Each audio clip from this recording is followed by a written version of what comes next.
नमस्कार, capital TV का खास शो राहुल का अग्नि पर देख रहे हैं आप। मैं हूं आपके साथ पूजा। बजट सत्र के दूसरे चरण की आज से शुरुआत हो चुकी है और आज एक बार फिर से राहुल गांधी ने लोकसभा के अंदर अपनी बेइज्जती करवा ली है। दरअसल आज राहुल गांधी ने लोकसभा में वोटर लिस्ट में गड़बड़ी पर चर्चा की मांग की। राहुल गांधी ने कहा कि पूरा विपक्ष मतदाता सूची पर चर्चा की मांग कर रहा है। राहुल गांधी की इस मांग के दौरान स्पीकर ने एक बार राहुल गांधी की डांट भी लगाई और टोका भी। तो क्या हुआ आज लोकसभा के अंदर वो आपको बताएंगे। पर छत्तीसगढ़ से राहुल गांधी के लिए बड़ी बुरी खबर सामने आई है। दरअसल छत्तीसगढ़ शराब घोटाले मामले में ईडी ने आज बड़ी कार्रवाई की है। ईडी की टीम आज सुबह सुबह छत्तीसगढ़ के पूर्व मुख्यमंत्री भूपेश बघेल और उनके बेटे चैतन्य बघेल के भिलाई स्थित घर पर छापेमारी करने पहुंच गई। इसके अलावा दोनों से जुड़े लोगों के कुल 15 ठिकानों की भी ईडी ने तलाशी ली है। ईडी की इस कार्रवाई ने छत्तीसगढ़ से दिल्ली तक में हलचल पैदा कर दी है। कांग्रेस के कई बड़े नेता मीडिया के सामने भी आ रहे हैं और अपनी बौखलाहट बाहर निकाल रहे हैं। पर ईडी की ये रेड कैसे राहुल गांधी पर पड़ने वाली है भारी, आज इस पर भी चर्चा करेंगे। मेरे साथ स्टूडियो में मौजूद हैं कैपिटल टीवी के एग्जीक्यूटिव एडिटर राजीव जी। सर, आपका बहुत बहुत स्वागत है। राहुल गांधी क्यों सदन के अंदर वोटर लिस्ट पर चर्चा की मांग चाहते हैं? देखिए, राहुल गांधी जो चाहते हैं उसका जवाब तो ओम बिरला ने बहुत तरीके से दिया है।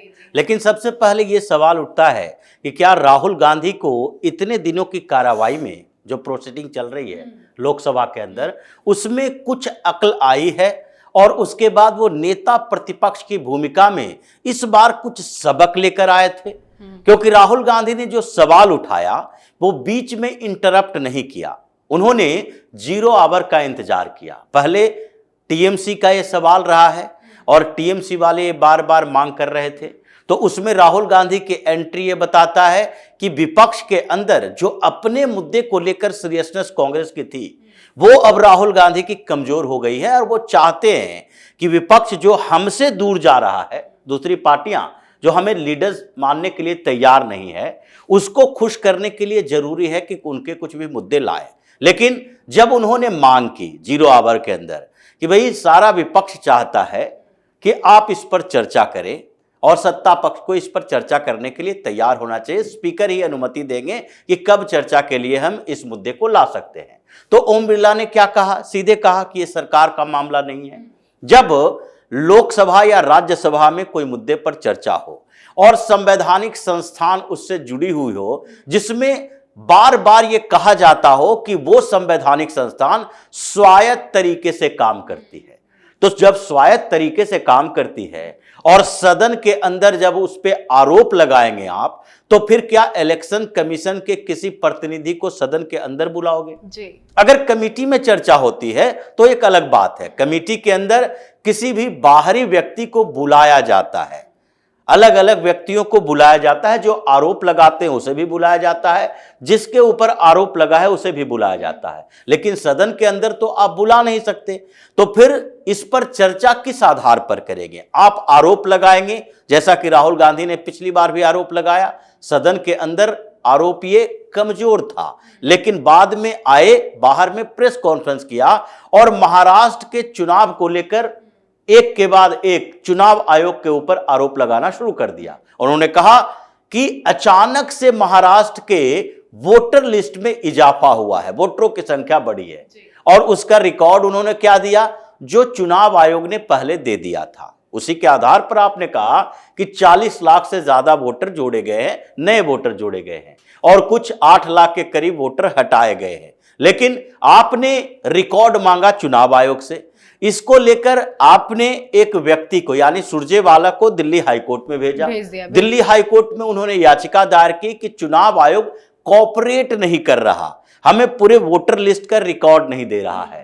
तो वहां चुनाव आयोग के अधिकारी के तौर पर जो वकील के साथ गए थे, उन्होंने साफ तौर पर कहा कि ये जो रिकॉर्ड मांग रहे हैं उस रिकॉर्ड को तैयार करने में इनके लेवल पर हमें 3 महीने का समय लगेगा और हमने कभी ये नहीं कहा कि आपको पूरे रिकॉर्ड नहीं दिए जाएंगे, हम 3 महीने के अंदर ये सारा रिकॉर्ड दे देंगे। अगर ऐसे सामान्य तरीके से इनको जानकारी चाहिए कि महाराष्ट्र में कितने वोटर हैं, किस बूथ पर कितने वोटर हैं, तो उसकी जानकारी तो ब्लॉक से भी निकाली जा सकती है, क्योंकि हर कैंडिडेट के पास वोटर लिस्ट की कॉपी रहती है। असेंबली के अंदर जितने बूथ हैं वो सारे बूथ के वोटर लिस्ट बाहर दिए जाते हैं और वो आपके जो पार्टी है उसके पोलिंग एजेंट के पास भी होता है।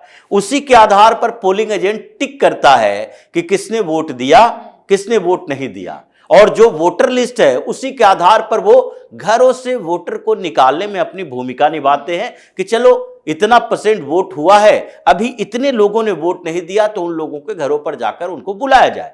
तो ये पूरी प्रक्रिया है वो ट्रांसपेरेंट है। लेकिन इन लोगों ने जो आरोप लगाए हैं कि हमने वोटर लिस्ट में हेर फेर की है, तो हेर फेर इनको निकाले जाने वालों के लिए है या फिर जोड़े जाने वालों के लिए। अगर जोड़े जाने वालों के लिए है तो इनको वेरिफिकेशन करना चाहिए अपनी पार्टी के लेवल पर, क्योंकि हमने तो वेरीफाई करके ही किया है। तो फर्जी वोटर जो कांग्रेस बना रही है या फिर जो टीएमसी पश्चिम बंगाल में बना के रखी है या जो अरविंद केजरीवाल ने दिल्ली में बना के रखा था, अब वो जो वेरिफिकेशन हो रहा है उस वेरिफिकेशन में भारतीय जनता पार्टी की भूमिका यही है कि ये कह दिया गया कि जहां जहां आपको शक लगता है आप डोर टू डोर जाकर कैंपेन कीजिए और सर्वे करके आपको अगर लगता है आसपास में बातचीत करके, क्योंकि चुनाव आयोग के पास या फिर चुनाव आयोग के जो उस कॉन्ट्रैक्ट पर काम करने वाले लोग जो सरकार कर्मचारी देती है, चाहे बूथ लेवल ऑफिसर ही हो, चाहे सरकार के तरफ से टीचर्स को ही चुनाव आयोग में चुनावी कार्य में उनके साथ लगाया जाता है, ये सब रिसोर्सेज जो है लिमिटेड है। वो एक अधिकारी बार बार हर घर में हर फ्लैट में जाकर ये नहीं देख सकता कि हमेशा वो अवेलेबल है कि नहीं, वो पूछताछ कर सकता है। तो भारतीय जनता पार्टी ने ये काम किया कि आपको जहां जहां लगता है कि इस मोहल्ले में कई फर्जी वोटर हैं जो आपके उस मोहल्ले के पदाधिकारी या कार्यकर्ता बता रहे हैं, उन लोगों का लिस्ट बना के चुनाव आयोग को दीजिए कि वो वेरीफाई कर सके। तो उन्हीं जगहों पर वेरिफिकेशन होगा। आपकी पार्टी को अगर लगता है कि दूसरे मोहल्ले में भारतीय जनता पार्टी ने फर्जी वोटर बनवाए हैं, आप कंप्लेन कीजिए और सारे कंप्लेन को चुनाव आयोग एक्सेप्ट करने के लिए तैयार है। तो ये सारा मुद्दा जो है वो राहुल गांधी के फर्जी वोटर से है, टीएमसी के फर्जी वोटर से है। क्योंकि इतने सालों तक सत्ता में रहने के बाद कांग्रेस ने अलग अलग जगहों पर या फिर आम आदमी पार्टी जो 11 साल से यहां सत्ता में थी, इसने भी दिल्ली में वही काम किया। पश्चिम बंगाल में 15 साल से ममता बनर्जी भी वही कर रही हैं। अलग अलग लोकसभा और विधानसभा सीटों पर, मुस्लिम बहुल सीटों पर तो और वैसी स्थिति है कि ये लोग नाम और चेहरा दोनों में अदला बदली करते हैं। वोटर की संख्या बढ़ाई जाती है, उसमें यह समझ में नहीं आता कि राशन कार्ड में जिनका नाम है वो सारे एक ही परिवार के लोग हैं कि अलग अलग लोगों को उस परिवार का हिस्सा बना दिया गया है। तो उन सब पर जब चुनाव आयोग ने कड़ाई से निगरानी करनी शुरू कर दी तो ये चिकने चिल्लाने लगे, क्योंकि सदन में जो चर्चा होगी, ऑन रिकॉर्ड चर्चा होगी, उसमें तो ये पता है कि जो ये बाहर आरोप लगा रहे हैं वही अंदर आरोप लगाएंगे। और जब सरकार के पास चुनाव आयोग को निर्देश देने के लिए कोई ऐसी व्यवस्था है नहीं, निष्पक्षता है, तो फिर सरकार इस पर किस तरह से जवाब दे पाएगी? जो उनके दायरे से बाहर है उस पर जवाब नहीं देना है। तो इसी बात को लेकर राहुल गांधी को बताया गया कि भाई वही मुद्दे उठाएं जो जिसके लिए कोई मंत्री जिम्मेदार हो, जिसके लिए प्रधानमंत्री जिम्मेदार हो, जिसके लिए सरकार ओवरऑल जिम्मेदार हो कोई भी योजना के लिए। लेकिन जिसके लिए सरकार जिम्मेदार ही नहीं है, जो सरकार जवाब ही नहीं दे सकती, तो उस पर चर्चा करने से क्या फायदा? अगर सुप्रीम कोर्ट के जज के खिलाफ आप सीधे बातचीत करने के लिए आएंगे तो सरकार तो सुप्रीम कोर्ट से कंसल्ट कर सकती है, जवाब यहां पर देने के लिए सरकार के पास कोई निर्देश नहीं है। तो ये स्थितियां बदली है और अब लगता है ऐसा कि राहुल गांधी इस मुद्दे पर सबसे कमजोर नजर आए। हालांकि विपक्ष ने हंगामा भी किया, वॉकआउट भी किया, लेकिन फिर भी राहुल गांधी की कमजोरी इसमें सामने दिखाई पड़ी। और स्पीकर ने डांट लगा के उनकी और बेइज्जती भी करा दी। सर, आज जो छत्तीसगढ़ से खबर आई कि शराब घोटाले के मामले में ईडी ने रेड की है 15 से ज्यादा ठिकानों में, इसमें राहुल गांधी कैसे फंस सकते हैं, उनकी मुश्किलें कैसे बढ़ सकती हैं? मुश्किल तो बढ़ गई है, क्योंकि छत्तीसगढ़ का शराब घोटाला एक सिंडिकेट है। जिस तरह का ये सिंडिकेट रैकेट बताया जा रहा था दिल्ली में कि साउथ लॉबी का इस्तेमाल किया गया, उसी तरीके से वहां एक सिंडिकेट बनाया गया जिसमें पॉलिटिशियन भी हैं, जिसमें गवर्नमेंट के ब्यूरोक्रेट्स भी हैं और जिसमें कुछ कारपोरेट हाउसेस भी हैं। इन तीनों लोगों ने मिलकर ये एक सिंडिकेट बनाया और एक ड्राफ्ट तैयार किया कि सरकार अगर हमारे साथ है तो उसमें कर क्या सकते हैं। जितने लाइसेंस वाले सरकारी शराब की दुकानें हैं उन जगहों पर 2 काउंटर बनाए गए और फिर एक काउंटर जो कि सरकार के रेवेन्यू वाले शराब थे, जिसमें एक्साइज जो ड्यूटी लगती है वो ड्यूटी सरकार के रेवेन्यू में जाएगा। लेकिन दूसरा काउंटर वो होता था जो कि इनके नकली शराब का मतलब जिस पर सरकार टैक्स नहीं ले रही है, ये बिना टैक्स के शराब थे। डायरेक्ट शराब की कंपनियों से बोतल लाता, उसमें होलोग्राम लगाता जो डुप्लीकेट होलोग्राम बना था और उस शराब की दुकान पर रख देता था। और उसके बाद वो जो काउंटर था वो प्राइवेटली सीक्रेट तरीके से चल रहा था। लोगों को कुछ पता नहीं है कि इस काउंटर से दारू ले रहे हैं, शराब ले रहे हैं, तो वो पैसा सरकार को नहीं जा रहा, लेकिन ड्यूटी उतनी ही लगेगी। तो इसमें यह देखा गया कि ये सारा जो लेयर बना हुआ है उसमें ब्यूरोक्रेट्स भी है और जो लाइसेंस देने वाले जो सरकार के सिस्टम है वो भी है और एक्साइज मिनिस्टर भी है। तो सबसे पहले इसमें कंप्लेन आया, छापेमारी हुई, रेवेन्यू लॉस देखा गया।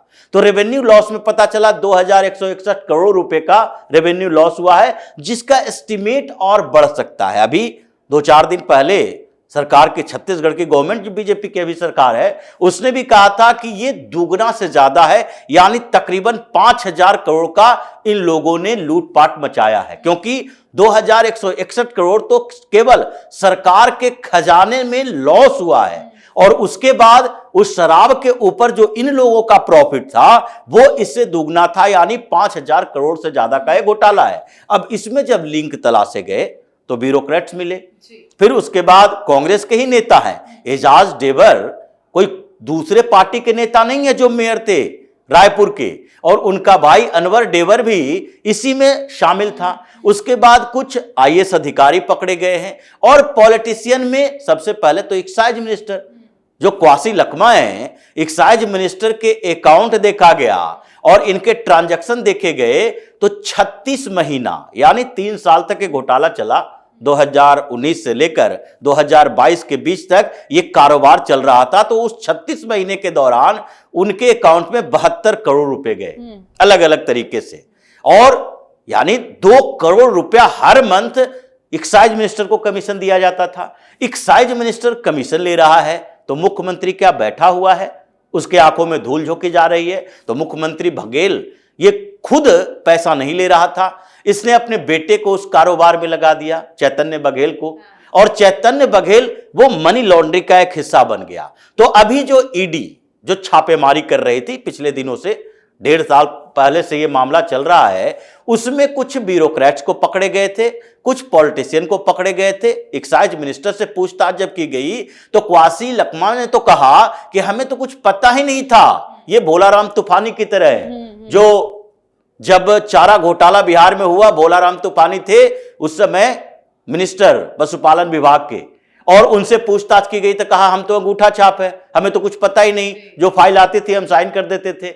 और उसने बाद में सुसाइड का अटेम्प्ट किया, अपने ही छुरा भोंक लिया। उसी तरह से क्वासी लखमा है जो एक आदिवासी मिनिस्टर थे और वो भी बहुत पढ़े लिखे नहीं हैं। उन्होंने कहा मुझे कुछ नहीं पता, मुझे ये बताया गया कि इसमें फायदा हो रहा है तो हमने उस फाइल पर भी साइन किया और ब्यूरोक्रेट्स हमें पैसे देते थे। लेकिन जब मुख्यमंत्री इसमें इन्वॉल्व हैं, उनका बेटा के देखा गया ट्रांजैक्शन का रूट हवाला के कारोबार के थ्रू, तो उसके बाद चैतन्य बघेल के पास पैसे पहुंचे हैं, उस पूरे लिंक में सिंडिकेट का एक मेंबर ये रहा है। तो फिर छापेमारी हुई। अगर जल्दीबाजी में छापेमारी हो गई होती तो इसमें बघेल, सीनियर बघेल भूपेश बघेल कहते कि सीएम की कोई भूमिका है ही नहीं। लेकिन जब ये पूरा नेटवर्क पता चल गया है, भी पूछताछ होगी चैतन्य बघेल से, तो नेटवर्क पता चला है, उसमें मिनिस्टर, चीफ मिनिस्टर, कांग्रेस के नेता, ये सारे शामिल हैं। इसका मतलब है कि राहुल गांधी तक आंच इसलिए पहुंचने की संभावना है कि पहले कहा जाता था कि ये भूपेश बघेल तो राहुल गांधी सोनिया गांधी के एटीएम की तरह है। सबसे ज्यादा रेवेन्यू आ रहा है छत्तीसगढ़ से और सबसे ज्यादा कांग्रेस में पैसे आ रहे हैं और 10 जनपद पर पैसे जा रहे हैं। तो ये मामला अभी इतना एक्टिव हो गया है कि कांग्रेस पार्टी के नेताओं में डर इस बात का है कि जो 5-6 महीने से ईडी जो पहले की छापेमारी थी, उन मामलों की तलाशी कर रही थी, इन्वेस्टिगेशन कर रही थी, अब फिर से एक्टिव हो गई है। मतलब राहुल गांधी के बाद 24 ऐसे बड़े नेता जिसकी इंक्वायरी हो रही है कांग्रेस के अंदर, और उसमें राहुल गांधी की भी है, नेशनल हेराल्ड में सोनिया गांधी की भी है। तो ऐसा न हो कि अगले 6 महीने के अंदर एक एक करके ये सारे पकड़े जाएं और फिर Rahul Gandhi high court, supreme court, इन जगहों पर जो मुकदमे लड़ रहे हैं उसमें फिर से जमानत के लिए नेशनल हेराल्ड के केस में आगे बढ़े। बिल्कुल, स्थिति तो कुछ ऐसी ही बनती नजर आ रही है। बहुत बहुत धन्यवाद सर समझाने धन्यवाद। के लिए। तो संसद के बजट सत्र की कार्रवाई फिर से शुरू हो गई है। आज राहुल गांधी ने एक मांग ऐसी रखी कि पूरे देश में वोटर लिस्ट पर सवाल खड़े हो रहे हैं। सभी विपक्ष दल वोटर लिस्ट पर सवाल उठा रहे हैं। अब पूरा विपक्ष बस यही कह रहा है कि वोटर लिस्ट पर चर्चा होनी चाहिए। तो दूसरी तरफ छत्तीसगढ़ में ईडी की रेड ने कांग्रेसियों की टेंशन बढ़ा दी है। ये एक्शन राहुल गांधी के लिए मुसीबत बनकर खड़ा हो गया है। तो इस पूरे मामले पर आपकी क्या कुछ राय है, कमेंट करके लिखिएगा। देखते रहिए कैपिटल टीवी। नमस्कार।